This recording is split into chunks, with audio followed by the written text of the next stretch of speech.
Hai guys, Menjua-jua, gue Aji Sinu Haji. Welcome back to my YouTube channel. Buat teman-teman yang udah subscribe gue, thank you banget ya. Dan kalian pasti udah tahu kalau biasanya tuh gue posting video-video mengenai traveling dan juga beauty. Tapi untuk saat ini ada sedikit perbedaan karena sekarang gue mau cerita-cerita aja gitu. Jadi ada sesi yang nantinya bakal terus-terusan ada kayak gini nih. Gue akan bahas kasus atau bahas sejarah atau ya something like that lah ya kan. Nah untuk video ini gue mau cerita kisah tragis seorang ratu atau permaisuri yang meninggal karena tenggelam di depan rakyatnya sendiri.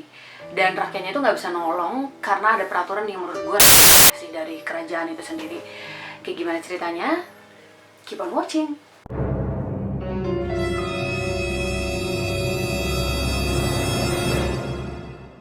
Ratu atau permaisuri yang tadi gue ceritain itu namanya adalah Sumanda Kumari Ratana. Mohon maaf ya kalau ada kesalahan dalam penyebutan namanya karena mohon maaf lagi nih, gue bukan orang Thailand ya kan.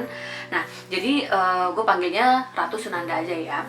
Ratu Sunanda ini adalah permaisuri atau ratu dari kerajaan Siam yang sekarang kita sebut sebagai Thailand. Dia itu adalah anak dari Raja Mongut dan Ratu Piam. Dan dia juga istri pertama dari Raja Chulalongkorn. Mohon maaf lagi nih kalau ada yang salah-salah sebut ya. Dia adalah istri pertama dari Raja Chulalongkorn yang merupakan kakak tirinya sendiri.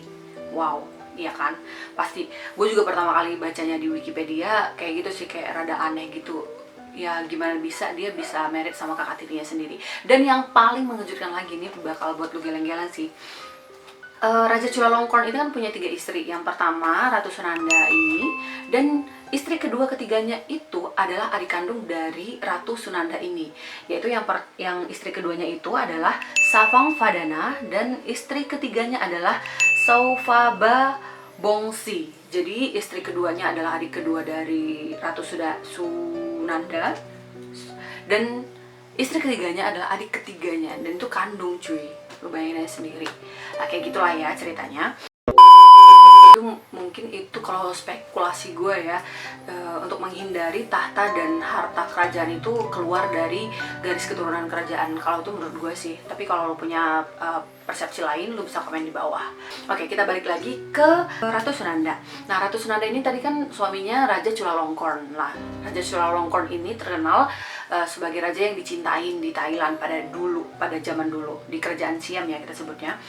Nah, dia juga terkenal sebagai raja yang reformis, dan dia juga yang menghapuskan perbudakan di daerah kekuasaannya. Jadi ya cukup dicintai dan memang cukup famous lah gitu ya. Namanya raja, gimana gak famous ya kan. Oke, gue lanjut lagi. Ratu Sunanda ini juga merupakan istri pertama sekaligus istri yang paling istimewa di mata Raja Chulalongkorn ini. Nah, pada saat itu, pada tahun 31 Mei, pada tanggal 31 Mei 1880, Ratu Sunanda ini yang pada saat itu berusia 19 tahun juga sedang hamil anak kedua. Jadi dia itu punya anak pertama yang belum genap 2 tahun, namanya itu adalah Karnabron Bejaratana. Mohon maaf lagi kalau gue salah ya, karena gue orang Jerman bukan orang Thailand. Nah, pada saat usianya 19 tahun itu, pada tanggal 31 Mei 1880 itu, dia melakukan perjalanan ke Bang Paim, dimana kalau ditranslate ke bahasa Indonesia itu artinya istana musim panas. Jadi karena dia tinggalnya di Bangkok nih ya, di Bangkok, dan dia mau melakukan perjalanan ke Bang Paim. Nah itu dia harus melewati sungai yang besar, lumayan besar lah di Thailand gitu.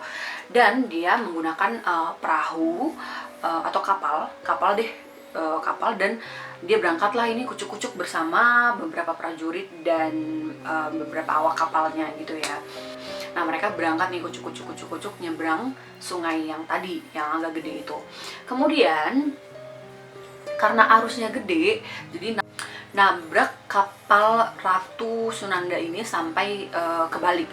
Jadi otomatis semua yang ada di dalam kapal itu nyemplunglah ke dalam air gitu. Dan kebetulan Ratu Sunanda itu memang nggak bisa berenang guys. So dia memang udah berusaha survive tapi emang nggak bisa. Dan rakyatnya hanya nontonin gitu aja. Bahkan perwira yang ada di situ juga ya nggak memerintahkan untuk menolong ratunya, yaitu karena yang pertama, nah di kerajaan Siam itu dulu ada peraturan di mana rakyat biasa atau rakyat jelata itu nggak boleh nyentuh atau bersentuhan dengan anggota keluarga kerajaan. Nah kalau itu terjadi maka ganjarannya adalah hukuman mati. Parah banget ya. Dan yang kedua yang buat masyarakat yang nggak bisa nolong ratunya itu mereka terhalang sama mitos yang ada di sana, dimana kalau ada orang tenggelam itu nggak boleh ditolongin karena itu bisa berakibat buruk bagi orang yang menolongnya gitu, karena itu kayak seolah-olah menentang atau ikut campur urusan makhluk-makhluk yang hidup di dalam air itu gitu. Jadi masyarakat prajurit atau antek-antek ratu yang tadi yang ikut bareng dia untuk nyebrang sungai itu cuma bisa ngelemparin tongkat atau kelapa untuk jadi pelambungnya. Tapi lagi-lagi karena ratunya nggak bisa berenang, ya wes mau nggak mau ya nggak bisa gapai juga gitu kan. Alhasil pada saat itu juga ratu dan anak yang ada dalam kandungannya juga anaknya yang berusia kurang dari 2 tahun itu meninggal pada saat itu juga. Nah mengetahui tragedi itu, Raja Chulalongkorn itu marah besar dan kayak ya sedih banget lah, namanya istri yang paling istimewa dan anak-anaknya meninggal sekaligus gitu kan. Jadi dia meminta untuk perwira-perwira yang tadi nggak memerintahkan prajuritnya untuk menolong ratu dan anak-anaknya itu dipenjarain lah gitu. Ya kalau menurut gue sih kurang adil ya, karena kan pada saat itu zaman itu beda ya. Mereka itu berfokus pada peraturan-peraturan yang ada di kerajaan gitu, nggak kayak sekarang kita bisa mengebelakangkan, menomorduakan peraturan untuk menyelamatin nyawa seseorang gitu kan. Tapi kan kalau zaman dulu kan ya udah peraturan yang ada ya udah saklek gitu. Nah dan pada hari itu juga sebenarnya istana yang mau dituju sama ratu itu belum rampung, dan karena kejadian itu Raja Chulalongkorn meminta untuk istana itu cepat dirampungkan hari itu juga. Dan Raja Chulalongkorn juga melangsungkan acara besar-besaran untuk memperingati kematian istrinya Ratu Sunanda dan anak-anaknya. Itu acara yang tercatat termahal yang pernah dilakukan oleh kerajaan gitu. Nah, Raja Chulalongkorn ini juga mendirikan monumen di belakang istana untuk mengenang istri tercinta dan anak-anaknya. Nah, jadi gitu guys ceritanya. Gimana menurut lo?